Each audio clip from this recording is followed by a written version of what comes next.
Hi friends, welcome back to my channel. இன்றைக்கி நம்ம சேனலில் ரொம்பவே இன்ட்ரெஸ்டிங்கான ஒரு விளாக் தான் பார்க்க போகிறோம். ஒரு 3 நாளாக எடுத்த விளாக் தான் உங்ககிட்ட ஷேர் பண்ண போகிறேன். ரொம்பவே இன்ட்ரெஸ்டிங்காக இருக்கும், மிஸ் பண்ணாமல் பாருங்கள். வெஜிடபிள் பிரியாணி ரெசிபி ஷேர் பண்ண சொல்லி கேட்டிருந்தீங்க. விளாகில் ஃபஸ்ட்டு வெஜிடபிள் பிரியாணி எப்படி செய்கிறதுன்னு பார்த்துடலாம். நான் பிரியாணி மதியம் லஞ்சுக்கு தான் ப்ரிப்பேர் பண்ண போகிறேன். அதுக்கு நான் காலையில் எந்திரிக்கும் போதே காஞ்ச பட்டாணி ஒரு 1/2 டம்ளர் அளவுக்கு எடுத்து ஊற வச்சுருந்தேன். பட்டாணி ஒரு 100 கிராம் அளவுக்கு இருக்கும். குக் பண்ண போகிற டைமில் பட்டாணியை குக்கரில் சேர்த்து பட்டாணி மூழ்கிற அளவுக்கு தண்ணியும் சேர்த்துட்டு ஒரு விசில் வர்றதுக்கு முன்னாடியே அடுப்பை ஆஃப் பண்ணிக்கலாம். பட்டாணி ஒரு 1/2 பதம் அளவுக்கு வெந்தாலே போதும். ஏன்னா பிரியாணி கூட சேர்க்கும் போது நல்லாவே வெந்து வந்துடும். நான் இன்னைக்கு சீரக சம்பா அரிசியில் தான் பிரியாணி செய்ய போகிறேன். ஃபஸ்ட்டு நமக்கு எவ்வளோ தேவையோ அந்த அளவுக்கு அரிசி எடுத்து ஒரு தடவை வாஷ் பண்ணிவிட்டு ஒரு உலக்கு அளவுக்கு தண்ணி ஊற்றி ஊற வச்சுருக்கேன். குக் பண்ண ஸ்டார்ட் பண்ணுறதுக்கு முன்னாடியே அரிசியை ஊற வச்சோன்னா தான் சாப்பாடு நல்ல ஒரு பொலிவு கிடைக்கும். பிரியாணிக்கு என்னென்ன வெஜிடபிள்ஸ் ஆட் பண்ணியிருந்தேன்னா பீன்ஸு, கேரட்டு, பட்டாணி, உருளைக்கிழங்கு இது தான் ஆட் பண்ணி குக் பண்ண போகிறேன். வெஜிடபிள்ஸ் வெங்காயம், தக்காளி எல்லாத்தையுமே நல்லா வாஷ் பண்ணிவிட்டு வெஜிடபிள்ஸ் எல்லாம் குட்டி குட்டியாக கட் பண்ணிவிட்டு வெங்காயத்தை நீல வாக்குலையும் கட் பண்ணி வச்சுருக்கேன்.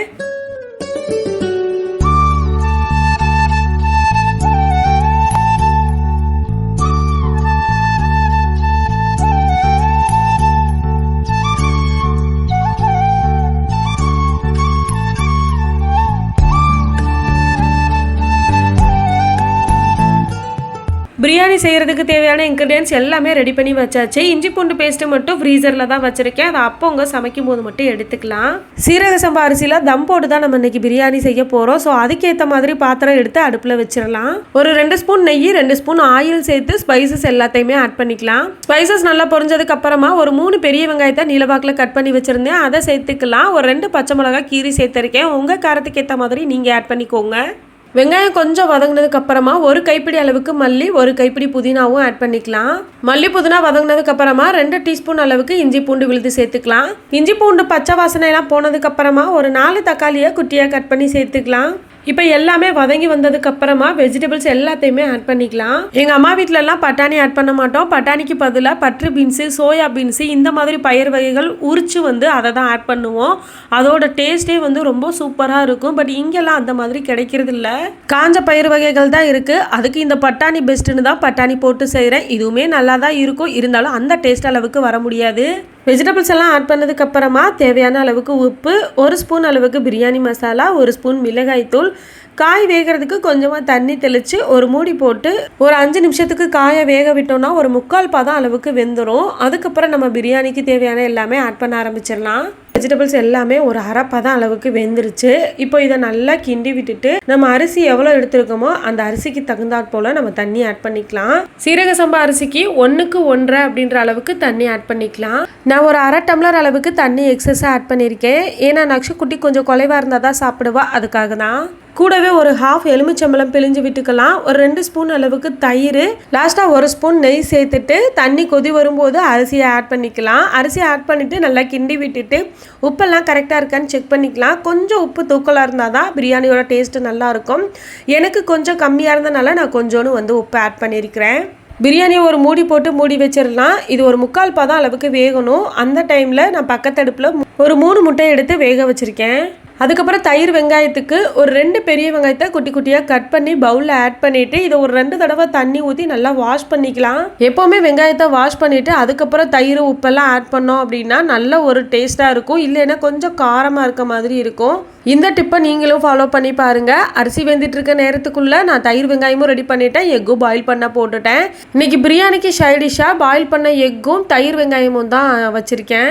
அரிசி இப்போ ஒரு 3/4 பதம் அளவுக்கு வெந்துருச்சு. இப்போ இதை நல்லா கிளறி விட்டுட்டு கரண்டியால் அப்படியே நல்லா அமுக்கி விட்டோம் அப்படின்னா தான் நமக்கு நல்லா எல்லாமே ஈவனாக வெந்து வரும். பாருங்கள், தம் போடுறதுக்கு அரிசி இந்த மாதிரி அமுக்கி விட்டுக்கணும். இப்போ ஒரு தோசைக்கல்லை நல்லா சூடு பண்ணிவிட்டு பிரியாணி பாத்திரத்தை அதில் வச்சிடலாம். மேலே ஒரு மூடி போட்டுட்டு நான் குட்டி உரலை எடுத்து அதில் வச்சிருக்கேன் தம் போடுறதுக்காக.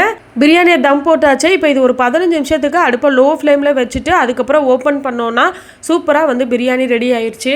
நான் எக்ஸஸாக ஒரு 1/2 கிளாஸ் தண்ணி ஊற்றினால கொஞ்சம் கெட்டியான மாதிரி இருக்குது. என்னோட பாப்பாவுக்காக நான் இப்படி வச்சிருக்கேன். நீங்கள் கரெக்டான அளவில் தண்ணி ஊற்றினீங்கன்னா நல்லா உதிரி உதிரியாக கிடைக்கும். டேஸ்ட்டு சூப்பராக இருக்கும். வெஜிடபிள் பிரியாணி டேஸ்ட்டு சூப்பராக இருந்தது. இது கிட்டத்தட்ட சிக்கன் பிரியாணி டேஸ்ட்டில் தான் இருக்கும். ஏன்னா சிக்கன் பிரியாணிக்கு சிக்கனுக்கு பதிலாக நம்ம இதில் வெஜிடபிள்ஸ் ஆட் பண்ணுறோம், அவ்வளோதான். மற்றபடி எல்லா இன்க்ரீடியன்ஸும் ஒன்று தான்.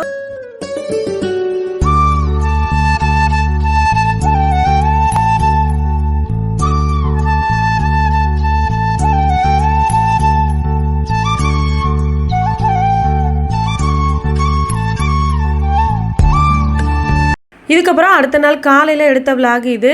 ஹஸ்பண்ட் அன்னைக்கு கொஞ்சம் ரெஸ்ட்டில் இருந்தாங்க, அதனால வாஷிங் மிஷினை க்ளீன் பண்ணுறேன்னு சொல்லிட்டு காலையிலே அந்த வேலை தான் பார்த்துட்டு இருந்தாங்க. வாஷிங் மிஷினுக்கு அடியில் மண் அப்புறம் தூசி இதெல்லாம் நிறையா இருக்கும். இதை ஒரு 6 மாதத்துக்கு ஒருக்க கண்டிப்பாக க்ளீன் பண்ணியே ஆகணும். இப்போ எங்கள் வீட்டில் க்ளீன் பண்ணி ஒரு 8 மாதம் இருக்கும். என் ஹஸ்பண்ட் ரொம்ப நாளாகவே சொல்லிட்டு இருந்தாங்க க்ளீன் பண்ணணும்னு. பட் அவங்களுக்கு அந்த டைமே வரல. இன்னைக்கு தான் கொஞ்சம் ஃப்ரீயாக இருந்தனால இன்னைக்கு இந்த வேலை பார்த்துடுறேன்னு சொல்லிட்டு காலையில் டீ குடிச்ச உடனே இந்த வேலையை ஸ்டார்ட் பண்ணிட்டாங்க.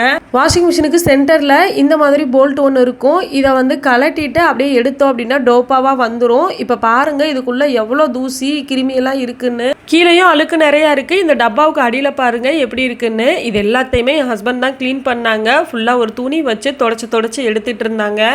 வாஷிங் மிஷின் செமி ஆட்டோமேட்டிக் ரெண்டுமே கண்டிப்பாக க்ளீன் பண்ணணும். பட் எனக்கு ஆட்டோமேட்டிக் எப்படி ஓப்பன் பண்ணி க்ளீன் பண்ணுறதுன்னு எனக்கு தெரியல, நான் யூஸ் பண்ணதில்லை.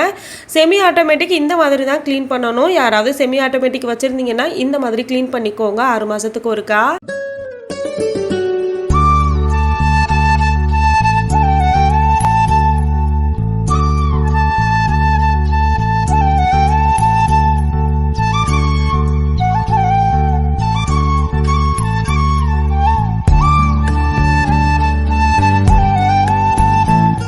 சைடில் அந்த பள்ளத்தில் உள்ள அழுக்கெல்லாம் ஒரு குச்சி வச்சு எடுத்து விட்டாங்க. ஓரளவுக்கு க்ளீன் பண்ணி முடிச்சாச்சு. அடியில் உள்ள மூடியை ஊற வச்சுருந்தேன். இவங்க இந்த வேலை பார்த்துட்டு இருக்க நேரத்துக்குள்ளே நான் அதை போய் கொஞ்சம் கொஞ்சமாக தேய்ச்சிட்டு இருந்தேன். கொஞ்சம் நேரம் நான் பார்த்துட்டு இருந்தேன். அப்புறம் திரும்பவும் வந்து இவங்க தான் அதை வாங்கி க்ளீன் பண்ணிட்டு இருந்தாங்க. இதுக்கப்புறம் நான் மார்னிங் பிரேக்ஃபாஸ்ட் ரெடி பண்ணுறதுக்காக கிச்சனுக்கு போயிட்டேன். என் ஹஸ்பண்ட் எல்லாத்தையும் வேலையெல்லாம் முடிச்சுட்டு மறுபடியும் பழைய மாதிரியே மாட்டி வச்சுட்டு திரும்பவும் செக் பண்ணியும் பார்த்துட்டாங்க வாஷிங் மிஷின் ஆன் பண்ணி.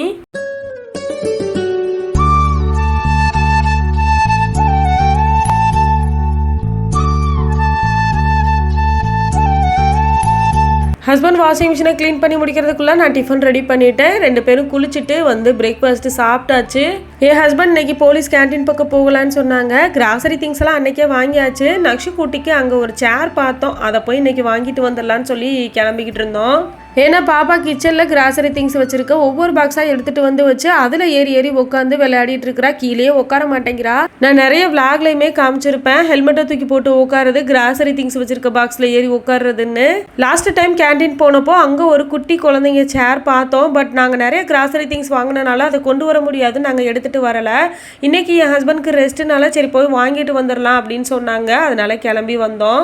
நாங்கள் வீட்டில் இருந்து கிளம்பும் போதே ஒரு 11 மணிக்கு மேலே தான் கிளம்புனோம். 1 மணி வரைக்கும் கேன்டீன் இருக்கும். அப்புறம் திரும்ப லஞ்ச் டைம் திரும்ப 3 மணிக்கு தான் ஓப்பன் பண்ணுவாங்க.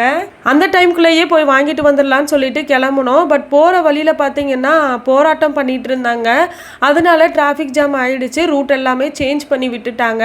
எங்கள் வீட்டுக்கும் போலீஸ் கேன்டீனுக்கும் ஒரு 1/2 hour டிஸ்டன்ஸ் தான். பட் நாங்கள் அங்கே ரீச் ஆகிறதுக்கு 1 மணி ஆயிடுச்சு.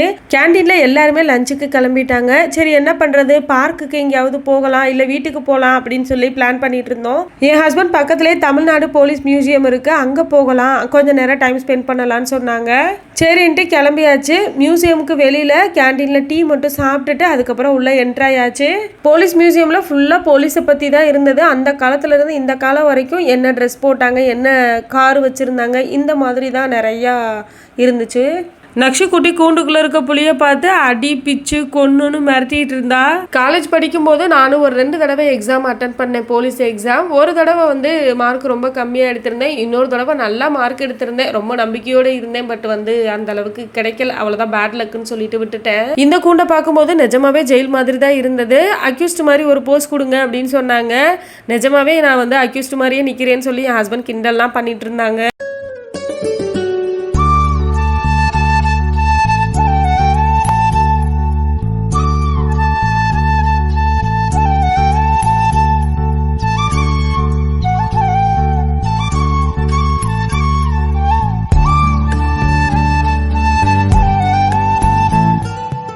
அங்கே போய் நக்ஷு குட்டியோட சேட்டை தான் கொஞ்சம் அதிகமாக இருந்தது. அங்கே உள்ள ட்ரம் செட்டெல்லாம் அவளாக கையை வச்சு டம்முன்னு அடித்து விளையாடிட்டு இருந்தா.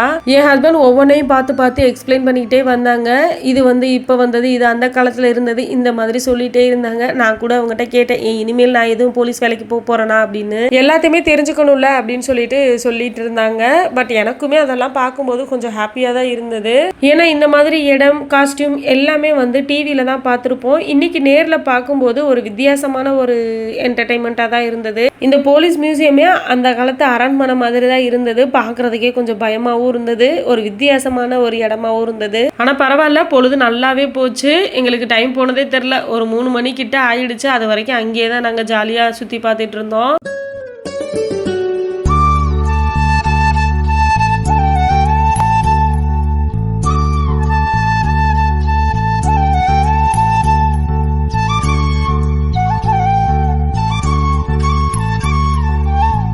டிராஃபிக் ஜாமில் இருக்கிற மாதிரி ரெட் லைட்டு க்ரீன் லைட்டு இந்த மாதிரியும் இருந்தது.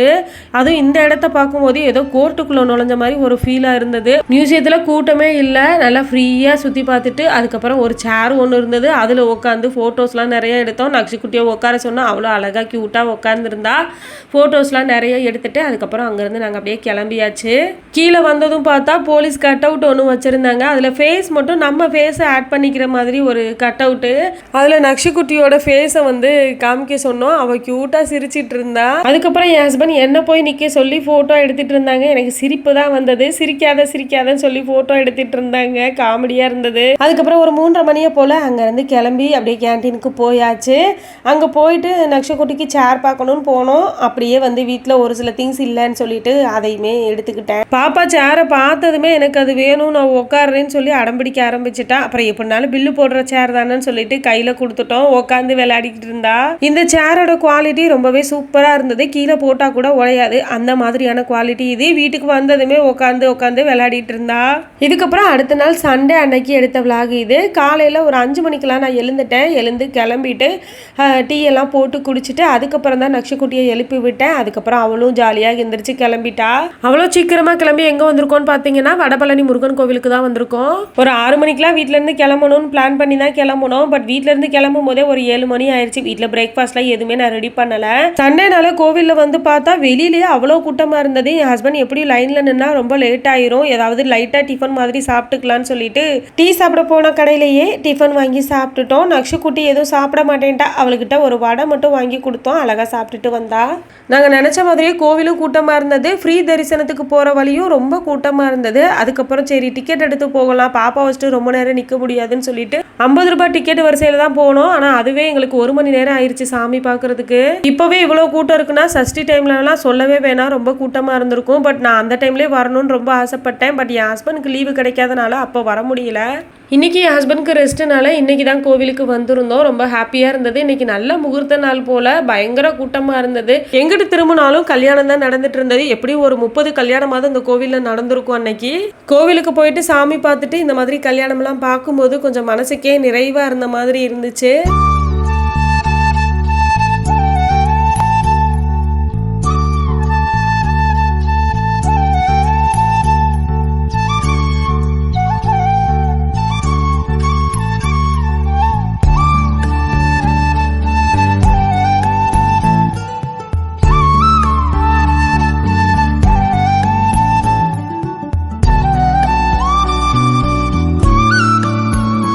சாமி பார்த்துட்டு கொஞ்ச நேரம் ரிலாக்ஸாக ஒரு இடத்துல உட்காந்துருந்துட்டு அப்படியே கோவிலை சுற்றி பார்த்துட்டு பிரசாதம் கொடுத்தாங்க. அப்படியே வாங்கி சாப்பிட்டுட்டு நக்ஷகுட்டிக்கு ஊட்டி விட்டேன். அவ்வளோ சாப்பிட்டுட்டா. வடபழனி கோவிலில் பிரசாதம் இல்லைன்னு சொல்ல மாட்டாங்க, எப்போவுமே ஒரு சைடில் கொடுத்துக்கிட்டே இருப்பாங்க. இன்றைக்கி வெண்பொங்கல் தான் கொடுத்தாங்க. டேஸ்ட்டு சூப்பராக இருந்தது. கொஞ்ச நேரம் ஜாலியாக அங்கேயே உட்காந்து டைம் ஸ்பெண்ட் பண்ணிவிட்டு அங்கேருந்து கிளம்பிட்டோம். வடபழனி முருகன் கோவிலுக்கு பக்கத்துலேயே பெருமாள் கோவில் ஒன்று இருந்தது. அங்கேயும் போய் அர்ச்சனை பண்ணிவிட்டு சாமி கும்பிட்டுட்டு அப்படியே வீட்டுக்கு கிளம்பி வந்தாச்சு. வீட்டுக்கு வந்து கொஞ்ச நேரம் ரிலாக்ஸ் ஆகிட்டு அதுக்கப்புறம் சண்டே வாச்சேன்னு சொல்லிட்டு நான்வெஜ் ஏதாவது வாங்கலான்னு சொல்லிட்டு கடைக்கு கிளம்பி போனோம். பட்டினப்பாக்கம் தான் போயிருந்தோம். அங்கே போயிட்டு காடை சாப்பிட்டு ரொம்ப நாள் ஆயிடுச்சுன்னு சொல்லிட்டு காடையும் சிக்கனும் வாங்கிட்டு வந்திருந்தோம். சிக்கனை குழம்பு வச்சுட்டு காடையை அப்படியே ஃப்ரை பண்ணிட்டேன். காடை ஃப்ரை ரெசிபி நேற்று போட்ட ஷார்ட்ஸ் வீடியோவில் அப்லோட் பண்ணியிருப்பேன். தேவைப்படுறவங்க செக் பண்ணி பாருங்க. நான்வெஜ் எடுத்துட்டு வீட்டுக்கு வரும்போதே 1 மணிக்கிட்ட ஆயிடுச்சு. அதுக்கப்புறம் குக் பண்ணி ஒரு 3 மணியை போல தான் நாங்கள் லஞ்சே சாப்பிட்டோம். சிக்கன் குழம்பு காடை ஃப்ரை ரெண்டுமே சூப்பராக இருந்தது. லஞ்ச் நல்லா ஹெவியாக சாப்பிட்டனால ஈவினிங் போல அப்படியே நடந்தே பக்கத்தில் உள்ள பார்க்குக்கு வந்தோம். கொஞ்ச நேரம் அங்கே டைம் ஸ்பெண்ட் பண்ணிட்டு இருந்தோம். இதோட இந்த விளாக் இன்னைக்கு முடியுது. இந்த விளாக் உங்களுக்கு கண்டிப்பாக பிடிச்சிருக்கும்னு நினைக்கிறேன். வீடியோ பிடிச்சிருந்தா லைக் பண்ணுங்க, ஷேர் பண்ணுங்க, சப்ஸ்கிரைப் பண்ணுங்க ஃப்ரெண்ட்ஸ். தேங்க்ஸ் ஃபார் வாட்சிங்.